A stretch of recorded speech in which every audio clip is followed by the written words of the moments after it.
श्री राधे राधे।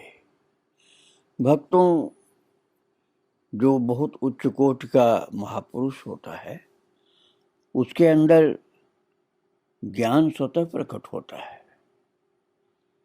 जैसे मानव सेवा संघ वाले शरणानंद जी महाराज थे, पढ़े लिखे बिल्कुल नहीं थे।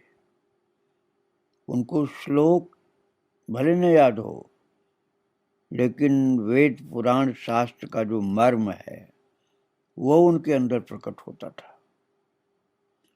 इसी प्रकार से गोपाल बालक थे, बहुत ज्यादा अभी पढ़े नहीं थे, लेकिन उनके अंदर धर्म की बातें प्रकट होती थी। वो एक सभा में बोल रहे थे और कह रहे थे कि हिंदू धर्म के पास मात्र विश्वास ही हो ऐसा नहीं है, उसके पास प्रत्यक्ष अनुभूति भी है। साधक मात्र उस अनुभूति को किसी न किसी मात्रा में प्राप्त कर सकता है। जिसके प्राणों में प्रभु को पाने की व्याकुलता है वो निश्चय उन्हें पा लेता है। और जिन महापुरुषों को भगवत प्राप्ति हुई है उन्हीं ने जन कल्याण के लिए शास्त्र श्रुतियों का प्रचार किया है। उनकी उस अनुभूति पर ही खड़ा है यह सार्वभौमिक धर्म अर्थात सनातन धर्म।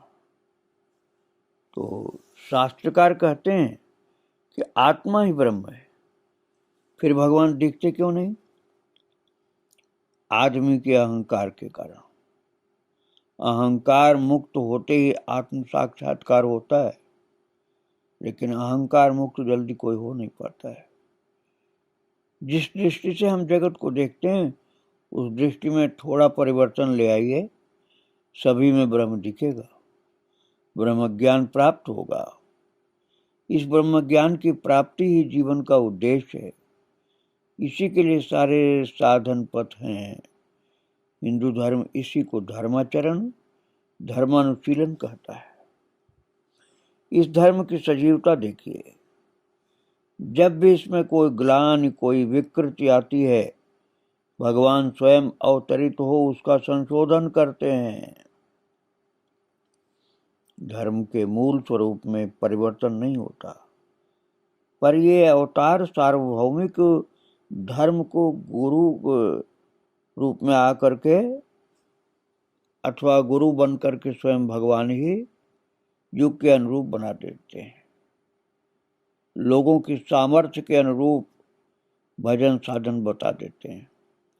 सभी अवतार एक ही बात कहते हैं, तुम जो हो जहां हो ईश्वर में विश्वास रखो, उसकी आराधना करो। हम जीवन में जिन जिन के संपर्क में आते हैं उन सभी में हमारे भगवान विद्यमान हैं। यह हिंदू धर्म का विश्वास, उसका उदार भाव। जो अवतार पुरुष साधन पथ को युगोपयोगी बनाते हैं, साधक की सामर्थ्य के अनुरूप गढ़ते हैं, उनका अनुसरण ही हमारा कर्तव्य है। मेरा संप्रदाय बड़ा, मेरा मत बड़ा, बाकी सब कुछ नहीं, इससे कुछ हाथ नहीं लगेगा। इसलिए सबसे प्रार्थना है, आपस में झगड़ा न कर लक्ष्य को ध्यान में रखकर साधन पथ पर बढ़ो। कहना ही पर्याप्त, झगड़े में परिणत होती धर्म चर्चा उस दिन गोपाल की मीमांसा से सद्भाव में बदल गई। हरिसेना में पिता श्री काली बाबू के भोज काज आज संपन्न करके गोपाल कोलकाता लौटे। फिर कुछ दिनों के लिए श्री चैतन्य चतुष्पाठी नवद्वीप धाम चले गए। उन्हीं दिनों काशी के स्वामी शिव गोविंद भारती वहां आए। गोपाल ने उनकी बड़ी सेवा की, उनसे वेदांत पढ़ा। धामवास करते हुए गोपाल ने महामहोपाध्याय आदित्यनाथ न्यायरत्न से एक काव्य ग्रंथ पढ़ा और श्री अद्वैत परिवार के प्रभुपाद व्रजराज गोस्वामी से श्रीमद् भागवत पढ़ी। भारती महाशय में अधिक जो भारतीय महाशय थे वो धाम में अधिक नहीं रहे और जोशी मठ के अध्यक्ष बनकर के चले गए। अब गोपाल भाई के पास चक्रवेद कोलकाता लौट आए और कालीघाट के पंडित कृष्णदास वेदांत बागी से नियमित रूप से वेदांत पढ़ने लगे। पता नहीं क्यों कैसे गोपाल गंभीर हो गए और महाराज इस विषय में बहुत कुछ जानकारी पता करने की कोशिश की ब्रज गोपाल दास अग्रवाल जी ने, और वो कहते हैं कि कुछ पता नहीं चला क्यों गंभीर हो गए। गोपाल गंभीर हो गए, न अधिक बोलना, न किसी के साथ विशेष उठना बैठना। हाँ, कोई साधु सन्यासी आता तो व्यवहार तुरंत बदल जाता। बड़ी सेवा करते, शास्त्रालोचना करते, योग की ओर विशेष ध्यान दिया। योग का अभ्यास गोपाल पहले भी करते थे। कुछ यौगिक क्रियाएं बड़े भाई दीनबंधु से सीख करके नियमित रूप से अभ्यास करने लगे। देखते देखते 1 वर्ष बीत गया। पिताश्री की बरसी का समय आ गया। गांव से माँ गौर सुंदरी, सबसे बड़े भाई श्री जगत बंधु, छोटे भाई दिनेश कोलकाता आए। चारों भाइयों ने मिलकर सभी कार्य यथाविधि सुचारू रूप से संपन्न किए। भक्तों, प्राय वर्ष भर पहले दीनबंधु की पत्नी ने एक मृत कन्या को जन्म दिया था। पहले भी मैंने बताया था आपको। अब उन्हें एक पुत्र रत्न प्राप्त हुआ। नाम रखा गया अनाथ बंधु, पर घरेलू नाम 3 कौड़ी ही अधिक व्यवहार में रहा। वो भी संक्षिप्त होते होते तीनू बन गया। एक दिन दीनबंधु की पत्नी गोपाल के हाव भाव देख करके चुप नहीं रह सकी। बोली, देवर जी आपको क्या हो गया, क्या चाहते हैं? तो उन्होंने कहा गोपाल जी ने, क्यों भाभी, मुझे क्या हुआ? इस मौन विरक्त भाव से काम नहीं चलेगा। इस बार आपके भैया से कहूंगी आपकी शादी कर दें। बहू आ करके फिर आपको ठीक करेगी। बिल्कुल आप मौन में रहते हो, विरक्त। तो बोले कि भाभी जो मन में आए कीजिए, पर कृपा कर शादी की बात नहीं चलाइएगा। मैंने पहले ही कहा है और फिर कहता हूँ, मेरे लिए स्त्री मात्र मातृवत है। विवाह किसके साथ करूंगी? विवाह किसके साथ करेंगे हम? और आपके आशीर्वाद से मुझे कोई जब्त नहीं कर पाएगा। आप लोग ही परेशानी में पड़ेंगे। तो गोपाल जी की भाभी बोली, लगता है इन साधु सन्यासियों के बीच उठ बैठ करके आपकी ऐसी मति हो गई। दिन पर दिन खुराक घट रही है। रात को सोते नहीं, अंधेरे में बैठे न जाने क्या करते रहते। किसी से ठीक तरह बोलते नहीं, किसी भी बात में हम लोगों की मदद नहीं लेते। हम क्या आपके साथ आपके अपने कुछ नहीं लगते क्या? अरे कुछ तो हम भी लगते हैं आपके। ऐसे नहीं चलेगा। आज ही इन्हें सब बताती हूँ। तो भैया के नाम से गोपाल डर गए थोड़ा। बोले, नहीं नहीं भाभी, भैया से कुछ नहीं कहिए। अच्छा देखिए, आज से मैं पक्का गृहस्थ बनता हूँ। बस एक ही निवेदन है, मेरा रात का भोजन थोड़ा कम कर दीजिए। विश्वास कीजिए मुझे कोई कष्ट नहीं होगा, अनुकूलता ही होगी मुझे। गोपाल घर गृहस्थी के सभी कार्य मन लगाकर करने लगे। बाजार करते, छोटे बच्चे तीनों को रखते, साधु महात्मा आते तो उनकी सेवा परिचर्या करते। इतना ही नहीं, आवश्यक होने पर रसोई भी बनाते। भजन साधना तो थी ही, नित्य गंगा स्नान को जाते, धर्म ग्रंथों का पाठ करते, आहार निद्रा पर पूरा नियंत्रण रखते। बिस्तर पर सोने का तो प्रश्न ही नहीं था। कभी हल्का सा अलसा उठते तो बैठे बैठे ही या किसी चीज का सहारा लेकर तो हल्की सी थोड़ी सी झपकी लेते, बस थोड़ा सा खा पी लेते। भोजन भरपेट कभी नहीं करते थे। गहन रात में नाना प्रकार की योगिक क्रियाएं करते, किसी को कुछ पता नहीं चलता था, ऐसे टाइम पर करते थे। परिवर्तन देख भाभी थोड़ी प्रसन्न थी, तो दीनबंधु भी उन पर स्त्री पुत्रादि का भार छोड़ करके निश्चिंत तो अपनी धर्म सभाओं के काम से बाहर निकल जाते। भाभी भाई दोनों में से किसी के मन में ये बात नहीं आई कि गोपाल कुशल गृहस्थ बनने का मात्र अभिनय कर रहे हैं और इस नाटक के आवरण में छिपी है एक प्रतीक्षा। गोपाल तो वास्तव में उस मुहूर्त की प्रतीक्षा कर रहे थे, उस अवसर को खोज रहे थे जो संसार की सारी आसक्ति संसार की और बंधन तोड़ करके उनको गुरुपाद पद्म पर पहुंचा दे, उस अवसर की प्रतीक्षा कर रहे थे। भक्ति पथ के ऐसे यात्री का मार्ग प्रशस्त करते हैं स्वयं प्रभु। और एक सामान्य सी घटना घटी। उस दिन दोपहर के समय दीनबंधु बाबू की पत्नी दोनों भाइयों के लिए थालियां लगाकर कुछ लाने के लिए दूसरे कमरे में गई। ठीक उसी समय भाभी की पालतू बिल्ली ने आकर के गोपाल की थाली से मुंह लगा दिया। गोपाल वो खाना खाने को तैयार नहीं। अन्य दिन होता तो बड़े भाई दूसरी थाली लगवा देते, पर आज न जाने क्यों उन्होंने ऐसा नहीं किया। वे गोपाल को समझाने लगे कि थाली दूषित नहीं हुई है, वे निसंकोच खा सकते हैं।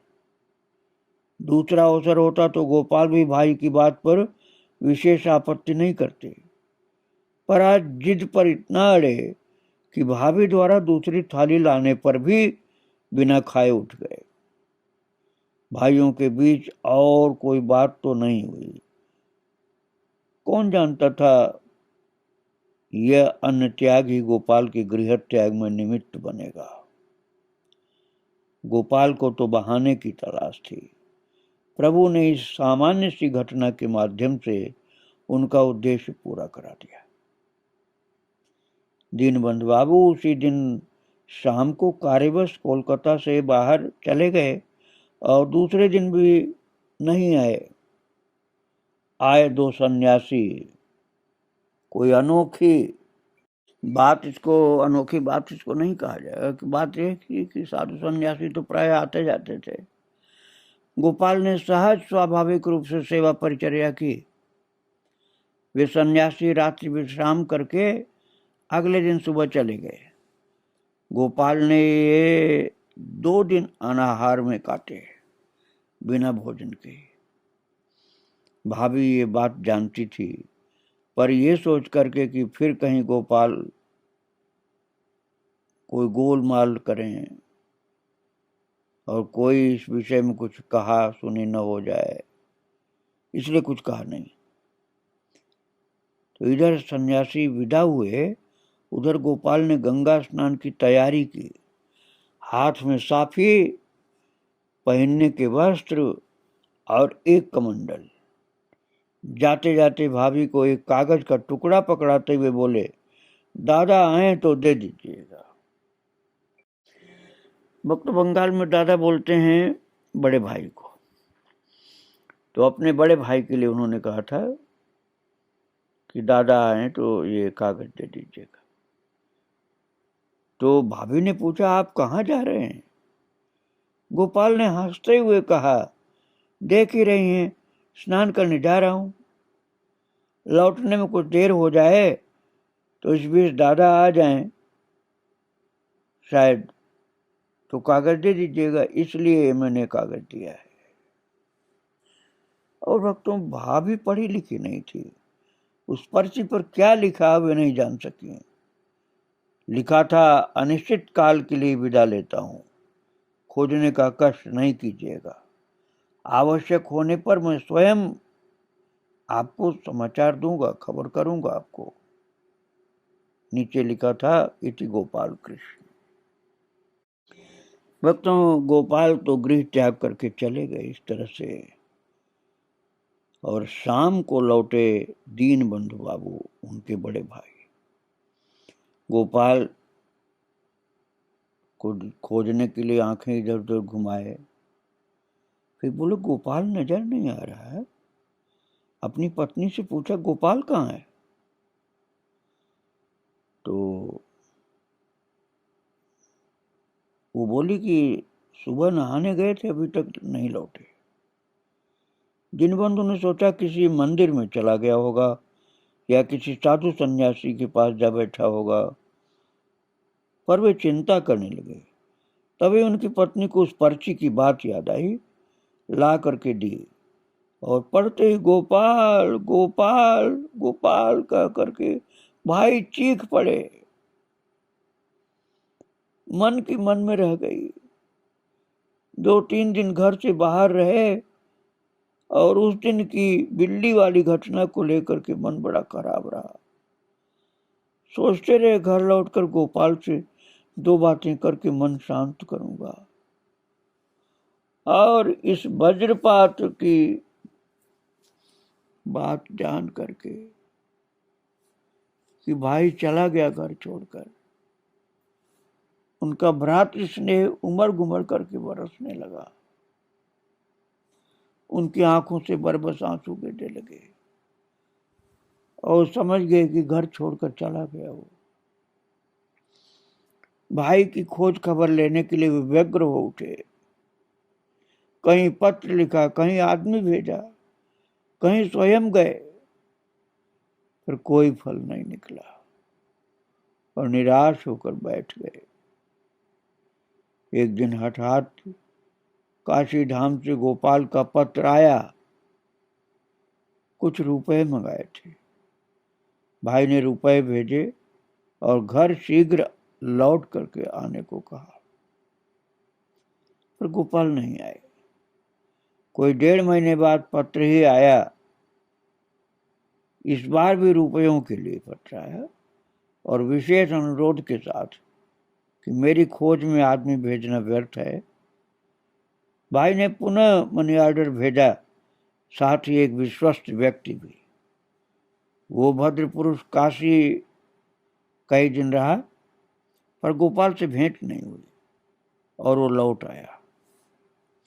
समय बीतता गया, गोपाल का न कोई पत्र, न कोई अता पता।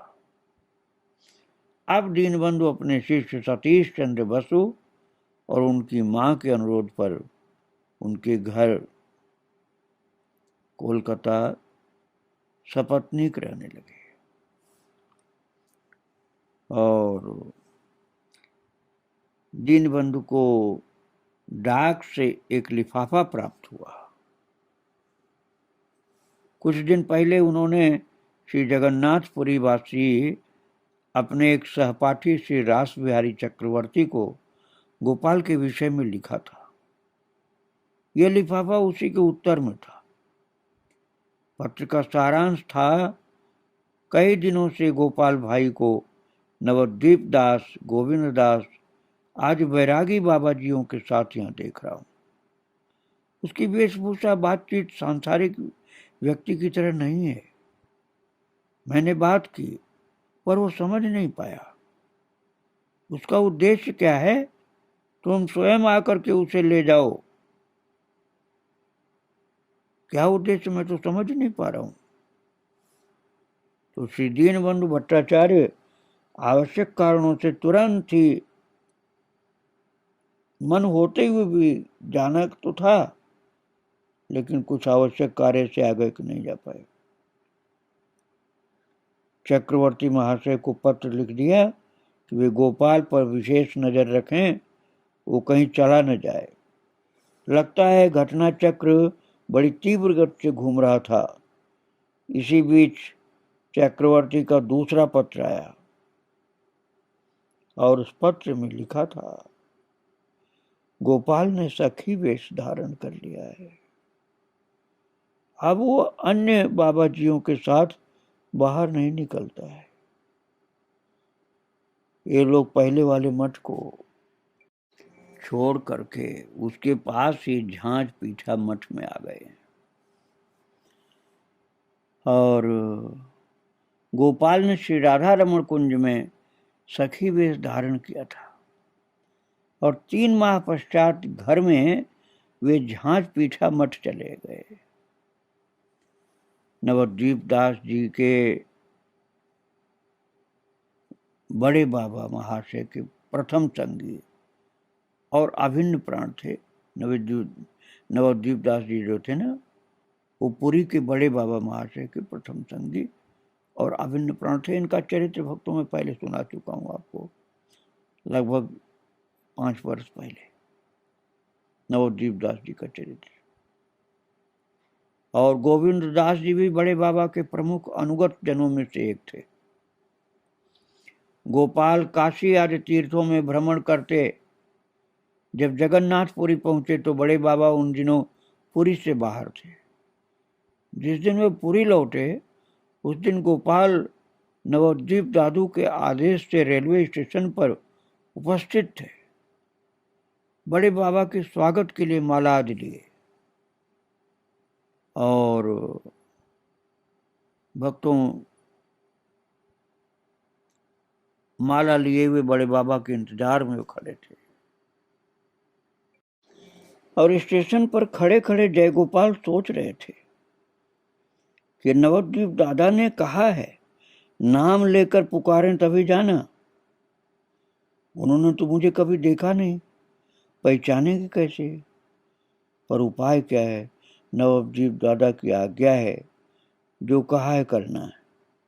जयगोपाल इन्हीं विचारों में खोए हैं कि गाड़ी आकर के रुकी और बड़े बाबा के आदेश से उनके संगी साथी एक एक करके उतरते गए। भक्तजन माला आदि से उनका स्वागत करते। सबसे पीछे उतरते हैं महापुरुष बड़े बाबा। उनके परम कृपा पात्र बलराम पट्टनायक आज भक्तजन भाव विवल हो उन्हें माला पहनाते। इतने में बड़े बाबा की दृष्टि अलग खड़े उस नवयुवक पर पड़ती है जिनकी चर्चा आप सुन रहे हैं, जिनके चरितावली सुन रहे हैं। तो वे चौंक कर बोल पड़ते हैं, जय गोपाल, तुम भी आए हो, आओ माला पहनाओ। और परम विस्मय के साथ जय गोपाल आगे बढ़ते हैं माला पहनाने के लिए।